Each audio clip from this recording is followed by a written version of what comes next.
Good evening, everyone. Buenas tardes a todos. We are Nonprofit Wellness, and I'm Susan Comfort.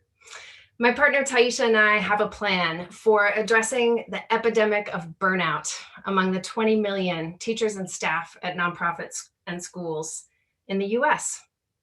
So we're going to start tonight the way we begin many of our trainings, with a deep breath.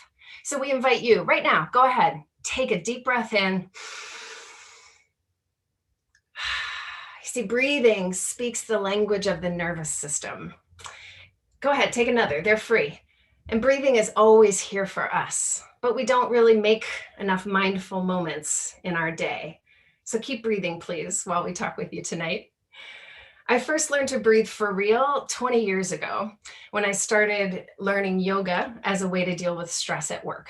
I was a VP at Environmental Working Group, and we were growing. During my tenure, we went from $2 to $6 million.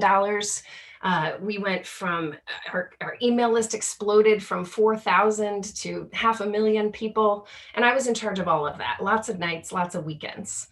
But at that job, I also personally grew from 0 children to 2 children and from 1 spouse to 0 spouse. Perhaps some of you can relate to family stress too.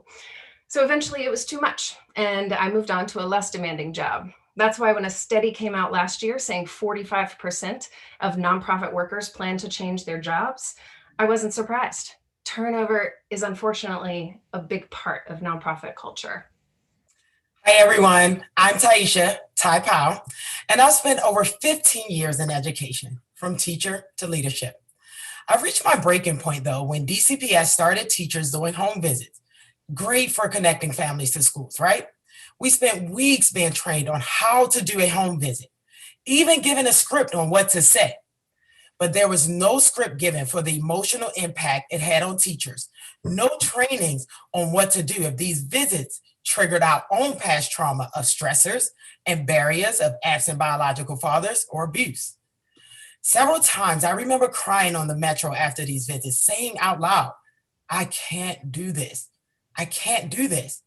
But with no institutional support or coping skills, I fell back on old habits of a happy hour culture with coworkers to commiserate and complain. But neither they nor I shared enough to really learn or help each other. With constant triggers and a broken culture of self-care, it's no wonder I eventually quit and joined the 25% of DC teachers leaving every year. So our stories reflect a broader issue. Schools and nonprofits are burnout incubators. There's a lot of hotspots: low pay, long hours, unstable budgets, feeling like a drop in the ocean, personal safety concerns. It's no wonder our hair is on fire. And burnout leads to attrition, which leads to worse outcomes for students and constituents. The problem is particularly bad here in DC. Like Ty said, we already had twice the national average teacher turnover rate, and that was before the pandemic. I focus more on nonprofits. Ty works every day in schools. So what both sectors have in common is employees who are better at taking care of others than themselves. That's why we use an approach we call team care, putting the we in wellness.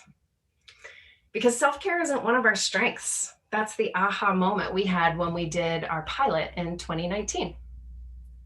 And while there's an $11 billion industry of corporate wellness, few focus on schools and nonprofits. So we focus on wellness equity, the concept that institutions with the most stress should receive the most wellness resources. We developed 4 core trainings and a dozen skill shops designed to shift the culture of our unique workplaces through physical and mental wellness. We've recruited experienced trainers from ages 19 to 80 who prove that we can scale our approach beyond us 2 founders. Take a look at this slide. So we have a 3-year vision and a model for building resiliency through team care at schools and nonprofits nationwide. Here's what we need for our next steps, which are urgent as we anticipate what one study calls a turnover tsunami after the pandemic. Our top goals for the fall are: 1, Create professionally edited video courses from our live and studio trainings in English and Spanish. With an increasingly virtual world and to scale quickly, we need asynchronous tools to complement our live trainings. Two, we'll train a new school wellness core. These core members will teach teachers or coach teachers rather and admin to fulfill the DC requirement of having wellness committees in every school. Right now, it's an unfunded mandate. Three, we'll also coach leaders at nonprofits on creating and improving teams committed to wellness. And this pandemic gives us a unique moment to take stock and reprioritize. It's fueled by a collective desire, though, to make not just a new normal, but a better normal. So next slide, please. As we transition to 501c3, our top priority is fundraising to bolster our fee-for-service roots. So philanthropic, corporate, and incubator support will help bring team care to the districts and organizations who most need it, but can least afford it. So our fundraising goal is $375,000 for each of the first 2 years. So if you or someone you know may be a potential funder, please let us know. The philanthropy support in red will allow us to scale our fee-based services in blue. Also, we're looking for a COO, so someone who can focus on our transition to nonprofit status and development and operations, while Ty and I spend more time training staff, developing, and delivering curriculum. So if you know someone who would be a great fit for this, please let us know. We're eager to meet them. So we've been building our team slowly and carefully, but now in this urgent moment, we must push harder for our vision of wellness equity. As co-founders, scrappy Baltimoreans, and good friends, Ty and I are in this for the long haul.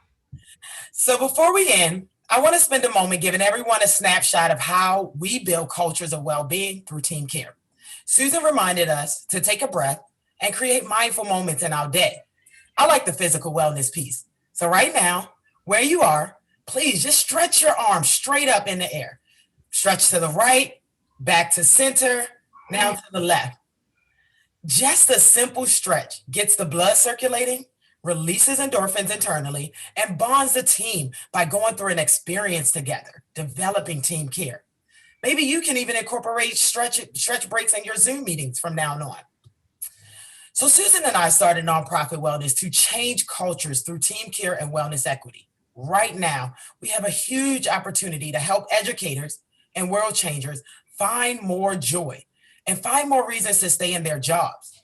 Now we need you to join our team to put the we in wellness and bring it to others. Thank you for your time.